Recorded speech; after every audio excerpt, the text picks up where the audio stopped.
So once again, thank you everyone. Welcome to our free webinar covering all things planning today. Thank you for joining us again, or joining us for the first time in some cases on this Wednesday afternoon. I hope you're all well during what I believe is now the 6th week of lockdown, possibly 7th. Doesn't time fly when we're having fun? I look forward to the debate today and the inputs both from our team here at WYG and from those of you watching. Today, joining us back again, we have Simon Coles, Director in our Wellington team, and Ian Blacker, the Director in our Bristol team, back for more action as from last time. And I'm also really pleased to introduce to you today Simon Elliott, who joins us from our Milton Keynes office as Associate Director. He is an OAN 5-year housing land supply, socioeconomic and housing policy extraordinaire, so I'm told. We also have back today Jojo Bannister, the brains behind the technology, and here to keep us all in line today, and just myself really just to keep things moving. As before, I have got some housekeeping to do. I'm going to try my best to keep it brief. So, as with previous sessions, we've put everyone on mute to keep background noise to a minimum. Please can you also turn off your camera just to avoid any technical issues with sound or voice. So if you've got your camera on, please could you turn it off now? Thanks very much. So as before, no PowerPoints, no fancy gimmicks. The session aims to get through as many questions and valuable discussion from yourselves as possible. This will include questions that have already been submitted through our dedicated email address. Thank you for those. And for those who aren't aware of it, it's talkingtownplanning@wyg.com. That won't be the last time I say that today, I'm sure. As always, our live chat facility is available. I would really encourage you, particularly from our experiences last time, to use this function just to get the best out of the session while the speakers are on as well. In order to use the chat function, you can get involved using the Teams Messenger service. So if you don't know how to use this, I didn't but until about 3 weeks ago. If you move your mouse across the screen now, and a menu will appear right in front of you, sort of where your mute button is and various others. Click on the icon that's located third from the right. It looks like a speech bubble, and it should say show conversation when you hover over it. If you click on this, it should pull up a banner on the right-hand side of your screen with everybody's messages viewable, and you can add your own messages using the box at the bottom right-hand corner of the screen. If anyone can't get to this, please use our email address. That's the talkingtownplanning@wyg.com address, and Jojo will certainly try and work her magic. Feedback to be planning related, please. I don't know why I feel the need to always say this, but please keep it clean. Perhaps that's from recent experiences elsewhere.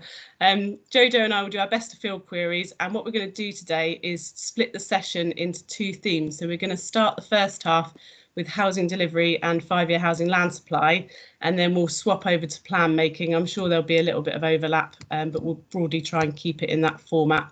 So don't worry if your question is not immediately answered. It might be that it appears later again in the session. We'll try to stick fairly rigidly to our one hour slot time where possible, and we will pick up any residual queries through the chat function or the email address as we can. The reason today why the session is recorded is because we do intend to share it via LinkedIn, and we can share the recording directly with you through email as well. So as is very much usual for me, I have talked far too much. I'd like to go straight on and pass over to Simon Coles if I can. Simon, it's been 3 weeks since our last session, so what's new for you? Well, Rebecca, what's new for me? I've learned to skip. Well, actually, I'm learning to skip, much to the amusement of my children and my neighbours. But for those who haven't tried it, let me tell you, it's a lot harder than Anthony Joshua makes it look. It is really good exercise. And I've got a new set of headphones. I no longer look like a superstar DJ or an airline pilot, just a call centre operative. But on the planning front, by and large, I think we're all pretty much adapting as a profession to the new ways of working. Technology is going well, and I think it's pretty encouraging, excepting, of course, we've had no choice but to adapt. I mean, looking at decision making, I'm sensing that most authorities have brought in new powers of delegation. Some are more extensive than others, as you'd expect. Many are now running virtual committees, and my one is in North Dorset on the 14th of May, so I'm looking forward to that one. There's also quite a lot of activity going along behind the scenes in many other authorities around the country, trialling platforms and processes and doing their dry runs of virtual committees. But still some are lagging way behind and demonstrating pretty much a lamentable lack of can-do, in my opinion, naming no names, of course. But turning to working in the new normal, I think technology has proven to be a game changer. It's supported the planning processes. It's only going to broaden and improve, to be honest. We've come a long way in a short space of time, and actually, I think we should be pretty proud of that. We're now planning for a return to work, whatever that may look like. Staggered hours and working from home, a combination have been talked about. But for me, the important thing in all that is the word work. We need to get back to full working capacity in short order if we're going to stand any chance of minimising impacts on the wider economy. And really, I think everything that I want to say today is all about getting that drive and that can-do and taking a few risks and getting us back on track. I mean, time will tell, but as a profession, I think we've done okay in our new virtual life. But as I've said before, Rebecca, planning is a people business, and we should not forget that.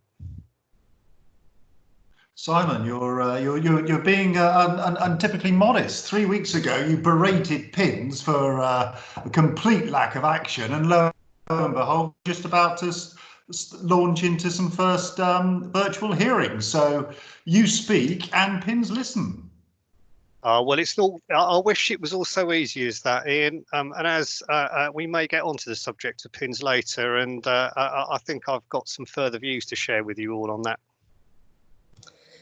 Yeah, and I did. I think it was the RTPI chief exec that said that 96% of the planning profession are working from home or not in the office, which is quite a staggering amount. And I'm truly excited, as I'm sure you'll all know, that at least 2 of the brand new virtual committees will be occurring on my birthday. Hooray!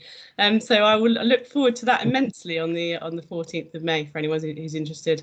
So moving straight back on to the planning world, Jojo, have you got our first question for us today? Yeah, we've had quite a few questions emailed in on the subject of housing delivery and how developers can demonstrate to councils that their site is in fact deliverable. Well, that sounds like a question that's very firmly up Simon Elliott's street. So Simon, take it away. He's not there, is he?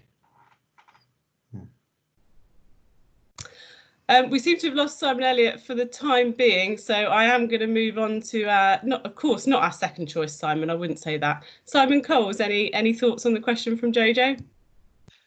Well, I think really the whole issue of housing delivery will only become a little bit clearer. And I think we're talking about 5-year supply as well, really, as we emerge a little further from the pandemic and probably in the next 5 to 6 months. We talked last time about the Welbeck decision, and the inspector's idea there of a 3 to 6 month delay might be a bit about right.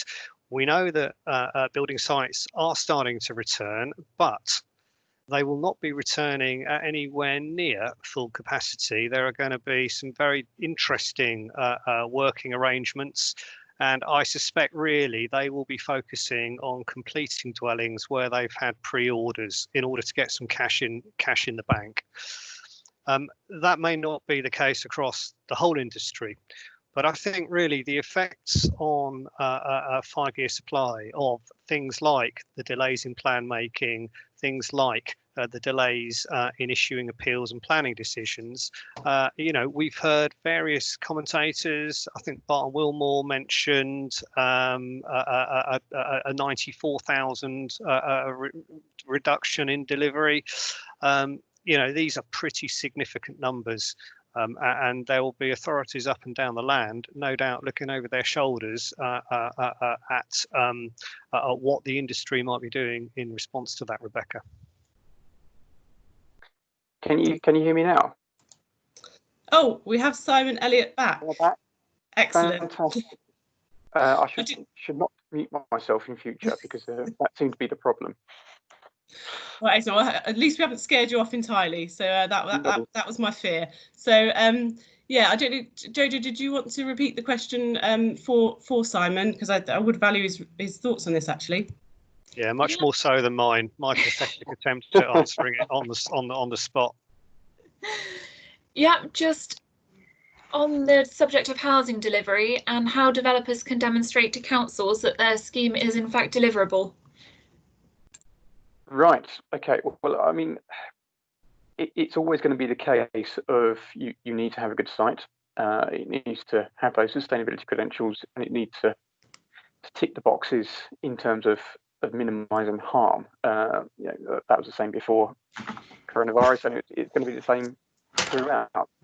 But it's what you can do to put that little bit of extra icing on the cake and get it through. And I think, particularly now, where local authorities are so concerned about where their next housing supply is going to come from, perhaps looking at some sort of delivery statement, exploring how your company, how your business has delivered in the past, what your build rates are, how you're looking in particular on this site of phasing things, what issues are involved, that kind of thing. I think really sort of answering the questions that the councils have, and quite often we try and avoid because they're difficult. Actually putting some meat on the bones of those things will help. I don't know what others think about that. Yeah, Ian, did you want to weigh in here at all?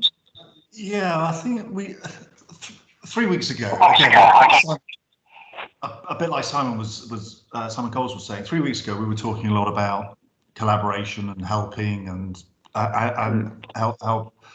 helping councils, and also ensuring that we provide the fullest details to support our case and support our client's case. And I think both those things are even more true now. And as Simon has just touched upon, this sort of an experience table, a statement of fact, a statement of deliverability of your site is going to become ever more important, because the statistics, the evidence that existed before, frankly, isn't going to exist now. If we're to believe that completion rates are going to be down by a third, we were only starting to approach our annual completions targets. So that's gone. It's going to take a long time. The Barton Willmore report that Simon mentioned, was talking 27, 28 in order to get back to some sort of comparable rates. So I think it is going to be about demonstrating, getting your evidence in and demonstrating, but also being aware that maybe from now on, everyone's not going to be playing quite so nicely.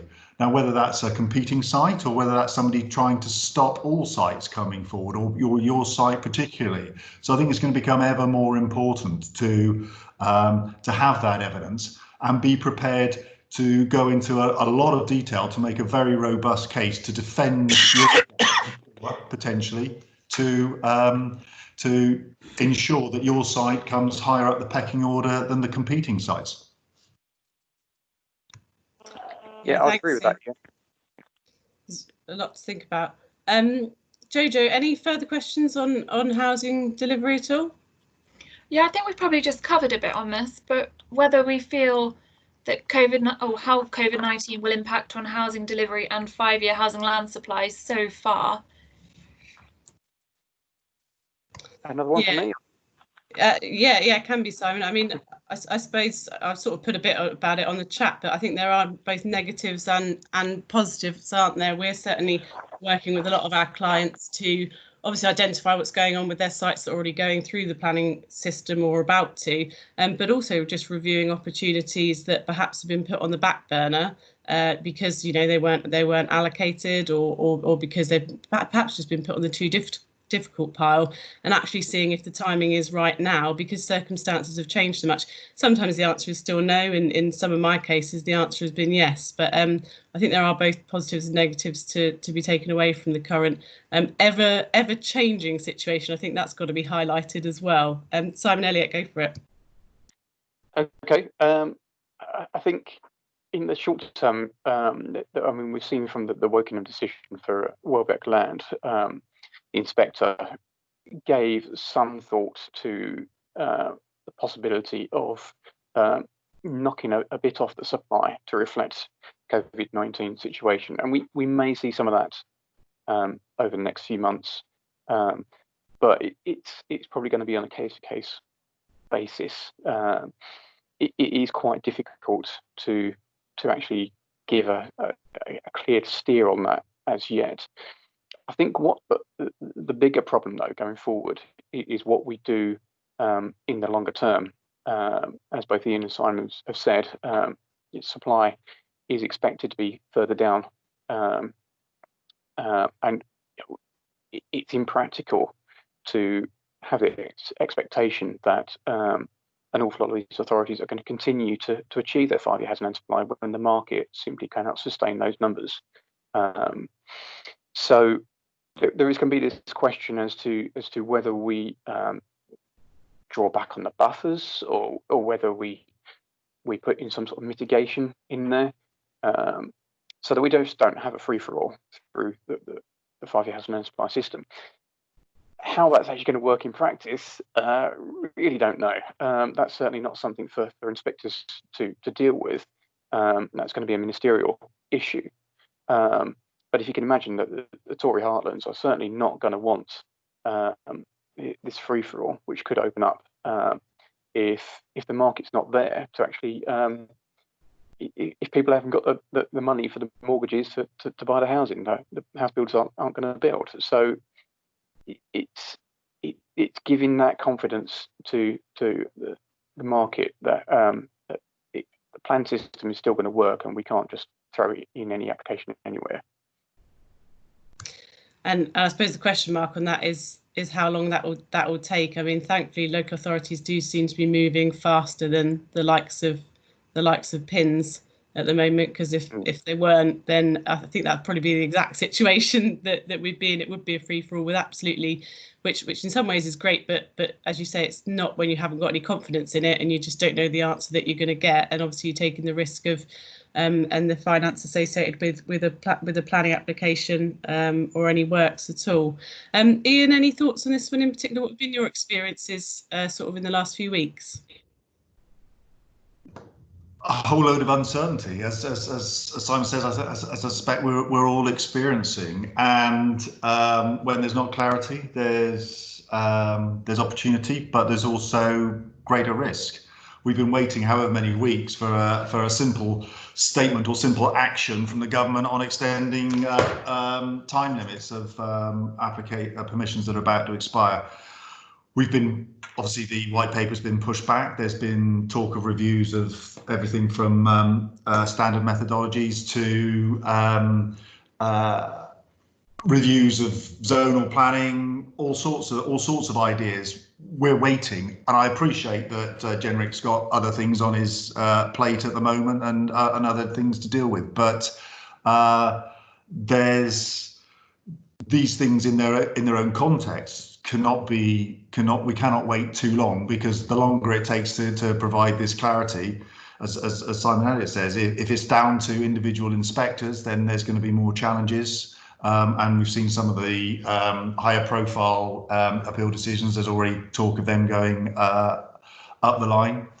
We've seen some court cases with judgments coming down, and again, there's been opportunities there for those to be challenged until they get to the final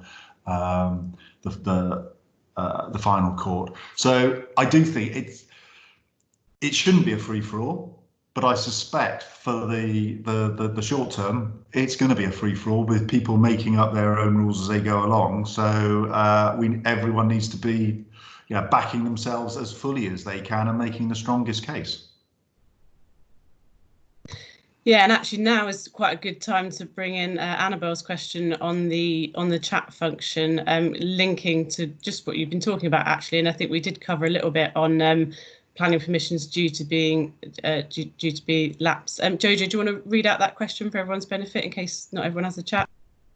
Yep, Annabelle's just asking whether COVID-19 on new sites, the effects essentially of lapsing planning permissions and obviously permissions therefore not being implemented in time, and what kind of effect that will have. Simon Coles, I think you did say something on this in our last SEMPS webinar that we did. Yeah, I did. Very briefly, though. I think just picking up on the issue of lapsed consents, it's another issue that will go into the melting pot in terms of arguments about delivery. Now, clearly, it is not good news if you are a developer and through no fault of your own, you have a lapsed permission on your plate. Because that will delay, it will cost, and it will risk. So none of this is great news.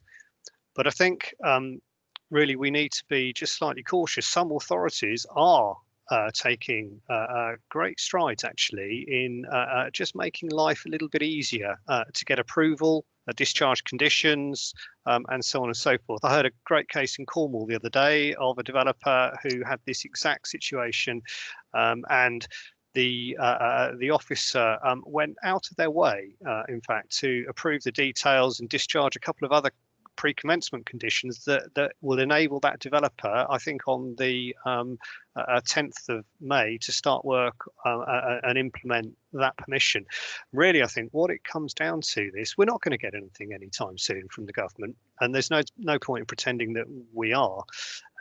But it is down really, I think, to the applicant and its agent to try and prise open that authority, speak to the people that they need to speak to try and just move the situation on a little bit. You know, the more I'm hearing from authorities, the better they have got up to speed in home working, etc. And the more ways that they're finding round things like site visits and notices and consultations and so on and so forth. So I think the key is going to be in being absolutely proactive and not just relying on the process to take shape. Yeah, definitely. And I suppose one of the positives, I think, again, we touched on last time, is that, you know, if they're not carrying out site visits and they're not in meetings, it might be that your officer actually is at their desk able to write a report, which is fantastic, isn't it? So if they, you know, there is, as I said, the definite positives to be taken away with this one. Jojo, I think we have time for one more housing delivery question before we flip over to plan making. Have we got any more in the email inbox at all? Yeah, we've had one emailed in that's asking how strongly can LPAs defend their existing 5-year housing land supply, and do we think there will be a generic figure or percentage by which LPAs will have to reduce their supply as a result of COVID-19? Well, that is a good one, actually. And I mean, this is the trouble, Simon Elliott. You know, if you're a 5-year housing land supply and we've got that on the first half of the agenda, then you will be very popular. So I will put that one straight back to you as well, if that's all right with you. Oh, right. Okay. Yeah, I would like to see some sort of ministerial statement which says if you got a 5% buffer, you do 1% off or something like that. Perhaps it's linked to housing delivery test or something. As Simon Coles just said, we're not going to get anything particularly quickly from the government. I think we will look to see something like that in the future, but for the next 6 months or so, we're effectively on our own, and we need to muddle through. I think there's going to be a degree of just trying to understand what was the impacts in April when sites completely stopped, and then what's the impact going forward over the next few months when things might be a bit slower, either because of the market situation or because of health and safety, social distancing issues on site. I think it's got to be led by the evidence, really, and that's going to be the complication, because there's going to be very little evidence to start off with. Yeah, it's a difficult one. I think we're going to see an awful lot of more discussion about this at individual appeals, and hopefully a few of those will have some real nuggets in which we can actually take away and use in others. Certainly, I've got one I'm writing at the moment, and it's spending more time on trying to work out what the COVID situation is than anything else. Yeah, and it's actually, this is quite a nice final question on housing delivery, because of course it does sort of tie in with plan making, in that if that's stalled, and we'll no doubt come on to that in a minute, there isn't potentially going to be a 5-year housing land supply, and does that offer opportunities up in different forms, notwithstanding uncertainty, which was never a great thing for anyone. Simon Coles, did you want to weigh in on that at all? Yeah, thanks, Rebecca. Look, there are loads of people out there who are jumping up and down, telling their clients to get applications in, exploit 5-year housing land supply arguments, and so on and so forth. I'm not in that camp, I'm afraid.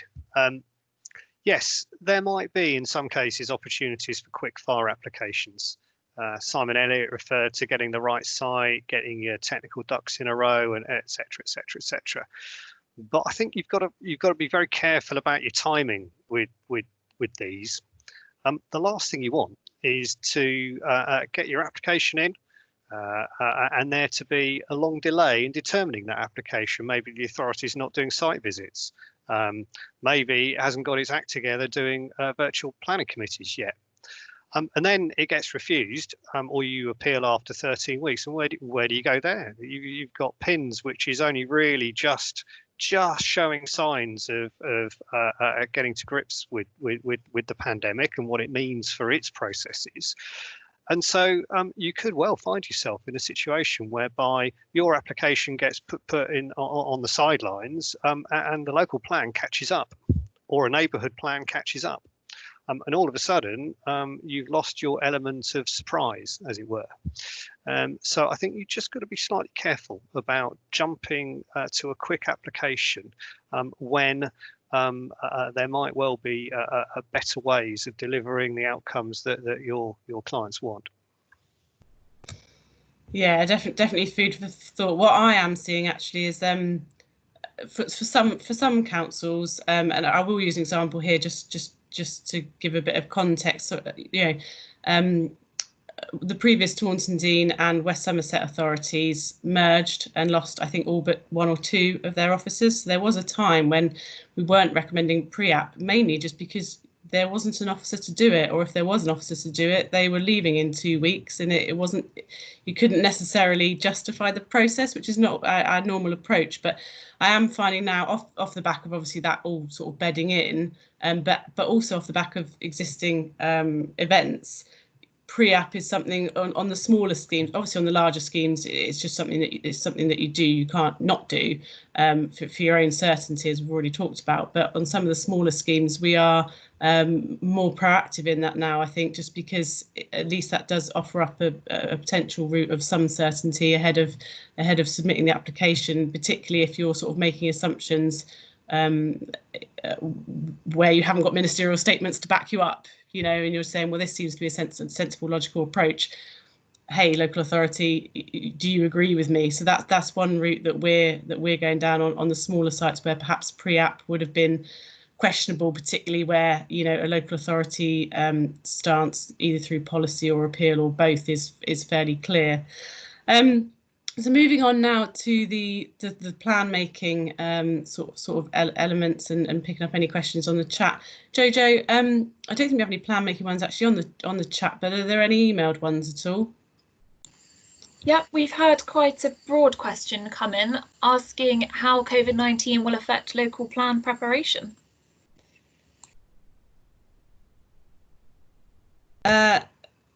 Ian, I'm going to go to you for that one, I think. Nice and broad, in lots and lots of ways. And I think a bit like Simon Coles was saying there about a planning consultant, of course, would say, get your planning strategy right. But trying to tie all these bits and pieces together, there is going to be some confusion. There is going to be delay, clearly. And so it's trying to think about what does that delay actually mean? We shouldn't, again, instantly think that simply because a plan's out of date, or the 5-year housing land supply isn't demonstrable, that gives a carte blanche for new development absolutely anywhere. The advice and the advice from court cases is very clear about the primacy of the development plan. The advice is very clear about weight and material considerations. So I think it's about, as Simon was saying, about placing your scheme, your site in the right context now and as that plan progresses. There will be, I think as you said earlier on, Rebecca, there will be benefits and there'll be some winners and there'll be some losers. If your site is well placed in terms of sustainability, then that can put you in a strong position. It should have always put you in a strong position. It might put you in a stronger position now if some sites are falling away, if some other developers or some other sites can't demonstrate deliverability. What's happening to councils' infrastructure delivery plans? No one's got any money. Everyone's going to be. All councils are reporting tens of £1 million of deficits. What's happening there? Added into, there's probably going to be less money coming in through CIL and Section 106 payments. So you might have been relying. You might have been relying upon some infrastructure or some advanced works in order to improve the prospects of your site. How does that affect you? Alternatively, that might be knocking out some other sites. That might be leaving a hole in the allocations or in the ability to meet targets that your site could fill. So your site might be going further up the pecking order. What can you do to help that position? So again, a bit like Simon was saying about let's not rush, let's anticipate. I think what are the implications? The thing we need to be thinking about what are the implications of delay to the plan process? Because I think that's almost a given. There is going to be delay. What does that mean relatively for your sites? And what can then you do to get yourself and your site in the best position when the process restarts? Yeah, and actually, we're doing a lot of that, and I suspect you're doing similar things in the Bristol office. We're not only looking at specific sites, but for some of our clients, we're looking more holistically. So we're saying, right, this is an area where the local plan is stalled, which in some cases may be COVID related or just would have happened anyway. Particularly in the areas, I won't name them, where they're relying on much more strategic development with those infrastructure delivery issues, and saying, right, what's going on there in that area in terms of the local plan and in terms of 5-year supply? Can we run through some of their trajectories and have a look at how realistic they actually are? And that really comes right at the start of the process when our clients may be looking into land interests, not a particular site, specifically. So that says, so you can look at it on both a site as a site analysis exercise, but you can also look at it as just looking at a local authority area or a group of local authority areas, and particularly where you may have joint local plans, ongoing or whatever, and seeing if you can approach it that way in a more sort of, almost before the sort of site search activity, stuff goes on. Simon, Rebecca, I agree. There's new starts, and I think there might be, with delays, I think there's going to be pressure on a whole series of authorities to possibly start that process again, because they know they're going to be. There's a very great likelihood they're going to be challenged down the line to demonstrate, so they're going to start. I mean, Baines has just launched it this week, a new call for sites. So it wouldn't surprise me to see more authorities doing that. And again, depending on where your site is, depending on how you're fixed, that could be to your benefit. There could be a site that you thought it's not this time round, or it's in a later phase. Can it be brought forward? Or you might be one of the sites that's affected because of the lack of infrastructure, or other sites are competing. So it really is using the time of the delay to actually go back, reinterrogate and understand what your options are. Yeah, absolutely. I couldn't agree more. Any others on specifically sort of plan making, Jojo? Yeah, we've got one relating to neighbourhood plans and what impact will there be with a decision to postpone referendums on neighbourhood plans? Well, if the audience today is anything like the one we had for our Sandy Park real, not virtual event back last year, there may be an audible groan that we can't hear through our mute buttons. For me personally, I deal with a lot of rural exception sites, and I do find that neighbourhood plans are quite invaluable just to get a bit of a steer of where the parish or town council is at. So it will be interesting with those sort of on the back burner as to what impacts that has. Ian, I'm going to go straight back to you actually, because we've had recent discussions on this and I'd appreciate your thoughts. Yeah, a similar story, I think, really. If we're saying, well, it's been said that there's going to be no referendum until May next year. With the facts are quite simple. Our favourite paras from the framework about the weight to be attached to plans. The statement from government said that those plans, neighbourhood plans that would have gone to referendum very shortly, would still carry significant weight. So I think that the facts there are relatively clear. There's always fun about significant weight and balance, but again, I think the other, possibly the as interesting or more interesting part of it is what happens if those plans become out of sync with the local plan. Clearly, the housing allocations within a neighbourhood plan have to be in sync with the local plan. Now, again, what happens if in the intervening at least year period they become out of sync? Either the local plan progresses or the local plan progresses in a slightly different way. Will those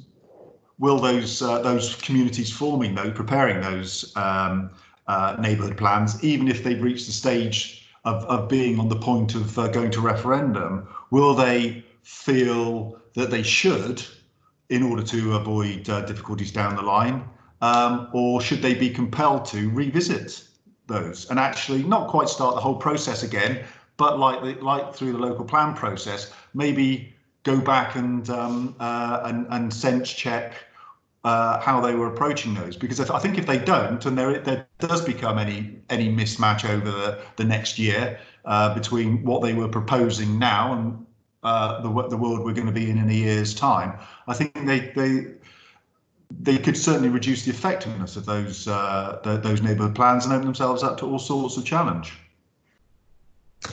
And I suppose slightly off track, but one of the issues as well is just generally, if you say you're involved in an area where a neighbourhood plan is being prepared, or indeed has been made actually, how to engage with those parish councils at the moment, because obviously face-to-face is not an option. I know internally at WIG we're looking at virtual options, both for that and obviously for public consultation as well. I think there are opportunities to be able to provide something at least as good as face-to-face, if not better, which is probably actually what you require just to be able to kind of balance that and make it feel like it's a worthwhile exercise for everybody involved. But yeah, there's sort of significant challenges really around neighbourhood plans, and I suppose it just adds in a way to the uncertainty overall. Jojo, any more questions to throw at our panel? Yeah. What changes could be made to the calculation of need to help achieve the government's target of 300,000 new homes annually, especially in the new normal, so post-COVID-19? I heard standard methodology and I immediately looked at Simon Elliott. So let's go over there. Okay, great. My favourite subject. Okay, the government has really tied themselves in knots with local housing need versus objectively assessed needs. The whole experience of setting out a minimum target for every local authority has been an absolute failure. A lot of the problem is that they threw out this much vaunted 300,000 without actually defining where it comes from, what it actually includes. In simple terms, does it include gypsies and travellers, for example? Does it include older persons accommodation, that kind of thing? There's no clarity to it, to any of it at all.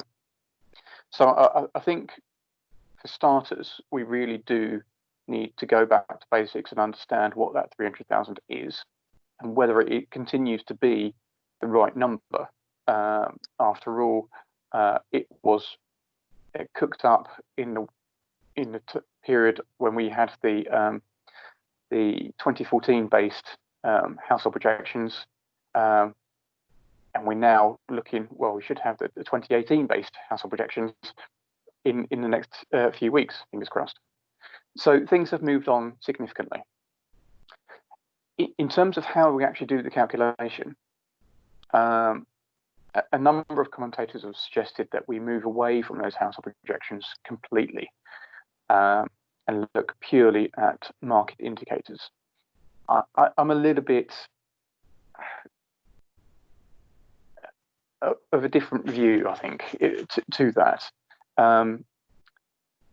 All those market indicators have flaws within them, largely because of the sample sizes, because of lag times in how the data is collected and things.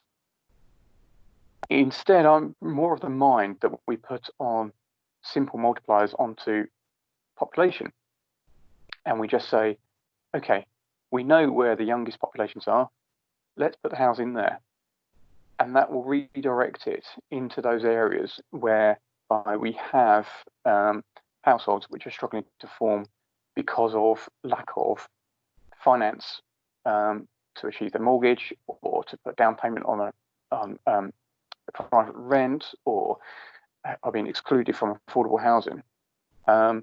So, for example, I did some studies last year for the Homes England on this, and we found that what it did is it took a huge amount of the need out of the Greenbelt authorities and put it back in those metropolitan areas. So we saw that it moved back into Leeds, which have deleted so many new settlements from their local plan, and into Birmingham, into Manchester, even Southampton and places like that saw significant changes in housing need and reductions in the Greenbelt authorities. Now, those Greenbelt authorities were never going to deliver those houses anyway, so it's not a case of losing housing need and losing market share. It's just redistributing it to a more sensible pattern amongst local authorities. So there is an awful lot to be done. I know we'll have something in the white paper, in fact, about it, but I think there's going to be quite a few arguments to come as to whether we stick with LHN as a method, or whether we go straight back into an OAN situation. Hopefully that answers it. Rebecca, messing with your very carefully structured and crafted themes. Just jumping back on that, I think it was interesting with the recent South Oxfordshire Greenbelt appeal decision by Jenrick, and that not just his beef with them and them with him, that in that one, even though they couldn't show a 5-year supply, the decision was predicated not on the tilted balance, but on an acute affordable housing need, demonstrating very special circumstances. So it's interesting that you've got the technical argument over there, but actually an appeal decision using a much looser, whether it's considered a higher or a lower barrier hurdle to jump, but that was used. Well, we could go down that argument, but we're not going to. Actually, we're going to argue that acute affordable housing need is a very special circumstance. Now, as ever in a Greenbelt, or as typical in a Greenbelt, that wasn't the only reason, that wasn't the only very special circumstance that was demonstrated. But again, I think this whole thing, it sort of blurs across, and it's not, the technical stuff is clear and clearly important, and we need to find some suitable, understandable, replicable, scalable way of dealing with that. But it can also be used in other ways. It can be used in a more generic way of throwing things in to either get what you want to achieve or muddy the waters. Absolutely, and with affordable housing, one of the things which we're seeing quite a lot of is in those greenbelt authorities where housing need is driven by values. An awful lot of affordable housing is being the right to buy is coming in, and people they're gaining financially out of that.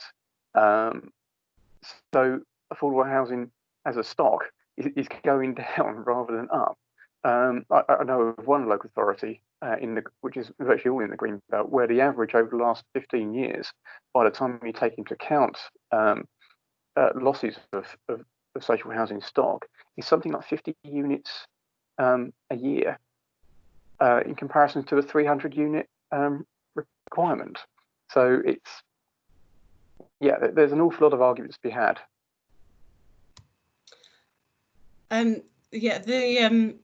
The careful structure in terms of putting together our email questions in a set order is entirely Jojo's, and I think she's holding it together really well with your escapades there, Ian. Let's push that button even further. I want to completely divert off the agenda. I know that we did have an email question, because I was particularly interested in it myself, on the forthcoming government white paper.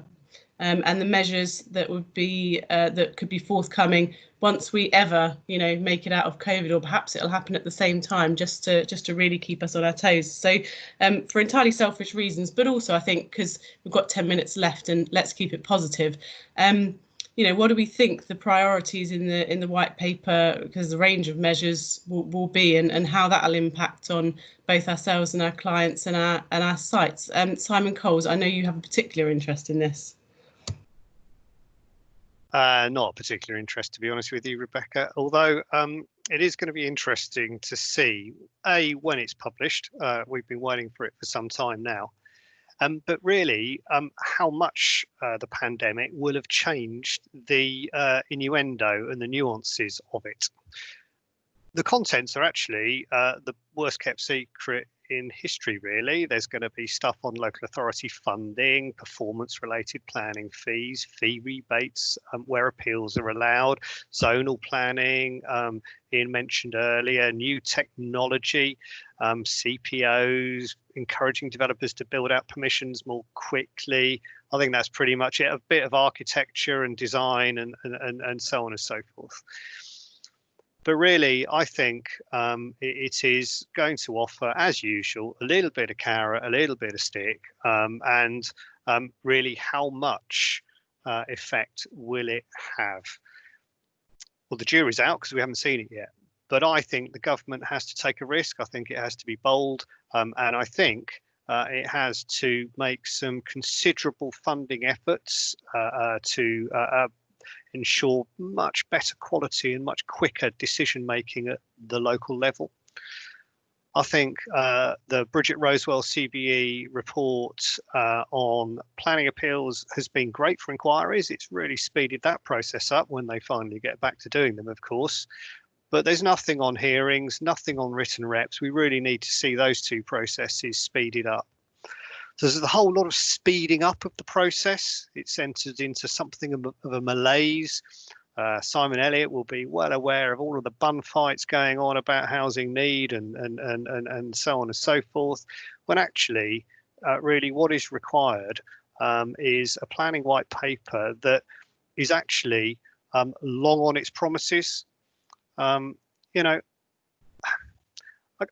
for one welcome a reform that speeds up the planning system, but actually in my old age I've become a little bit of a cynic about planning reforms which claim to speed up the system, because actually what they do is they slow it down. And what really they do is actually they say on the one hand, yes, we're going to speed it up, here's more money, there's carrots and sticks here, and then somebody comes along and introduces biodiversity net gain. Somebody comes along and introduces climate change, carbon plans, design requirements, and so on and so forth, which actually then put the brakes on the back wheels.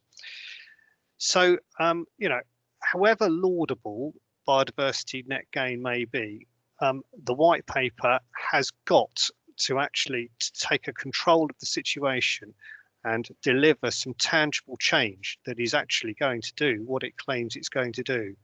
Generic talks about radical reform, etc. Well, let's wait and see, shall we? Yeah, I mean, I suppose there's a question mark over, are they going to go back to the drawing board in light of COVID-19? Not sure. Let's hope not. Let's hope they try and progress things, because as Simon said, I think there are a lot of positive measures to be taken out of what's come out of government in the last sort of year or so. Jojo, I think we've got time for one last question. So to put you on the spot, I'll let you pick the last one out of any remaining sort of email ones that we've got. Yeah, we do have one on pins, and as much as I like to see Simon's reaction to that one, I'll probably ask the one about the planning guidance, which is, should we refer to the regional planning guidance system that was abandoned in 2010 for setting housing numbers at the regional and local levels? Well, I mean, Simon Coles, you're certainly old enough to remember that system, so I will pass that one directly on to you. You can get away with this in virtual systems, you see. Thanks. He's old enough to remember the 1947 Act, so that's recent history for him. Thank you so much, colleagues.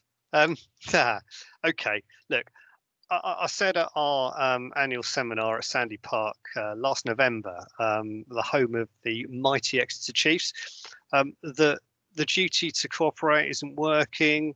Housing, there's big problems with the local plan system, housing need calculations and how it's done and implemented and delivered and so on and so forth. The whole thing's a bit of a mess. I can't help wondering whether it would be worth thinking about a return to the regional planning system, whereby figures were identified, a need was identified, and then distributed through the local planning authorities, which then had to meet that need through site allocations in their plans. I mean, I think that's a bit of a nostalgic view of the past, a little bit like saying the summers were hot last millennium when I was a boy. But I'm sure the industry could come up with something that takes away the pain and the angst and the bun fighting of EIPs and. Oh, I think we've got a bit of a freeze on Simon just when he was getting into his stride as well. It's an interesting concept, isn't it? Because it doesn't work with the government sort of throwing down a very much standard methodology, and getting all of these, as Simon was saying, bun fights, within the EIPs.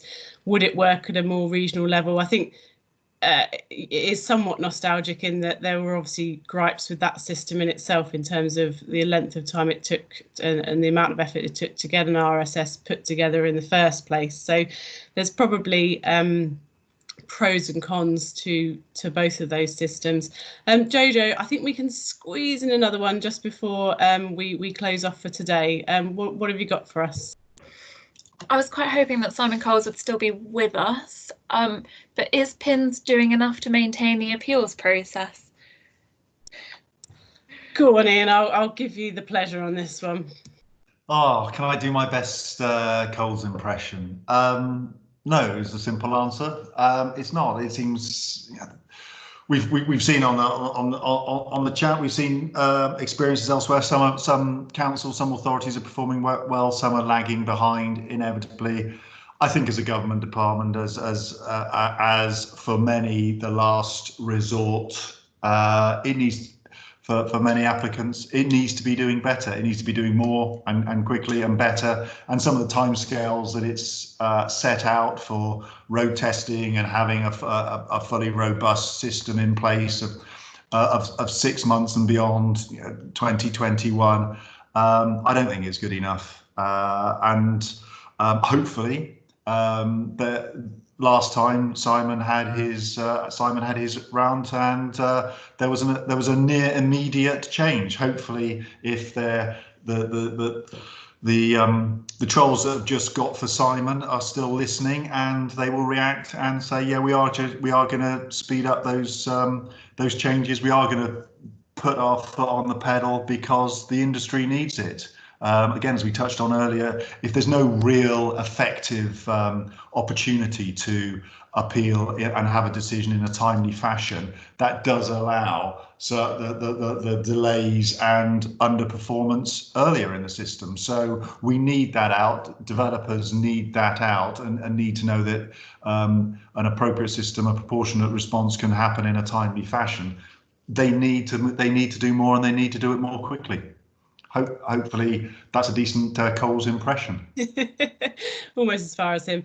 And I suppose the answer is just try not to get there, as we always do, and try and work with local authorities, which does seem to be the easier option, I would say, in most. I know not everybody's having the same experiences. And of course, I did promise to, or suggest at least, that we would leave this this webinar on a positive note. So, but we went to pins, so we haven't done that, I'm afraid. But thank you everybody for coming, either again today or if it was your first time. I hope you enjoyed the webinar today. Talking Town Planning at wyg.com. Please send any questions that you want there, either for future webinars, or we'll just try and get back to you as a team generally, because I think we're all trying to help everybody out in this current climate. If you want a copy of the recording of this webinar, it will be on LinkedIn, but do again make a request via talkingtownplanning@wyg.com. Suggest some other topics that you might want us to cover. At the moment, we're doing our webinars 3 to 4 weekly. Again, any comments on this is very much welcomed. So thank you very much for coming today. As always, our doors are always open at WYG, and hopefully this session was useful for you today, and I look forward to seeing you again on future webinars. Thanks very much, and thanks very much to our panel today and to Jojo. Thanks very much, all. Thank you.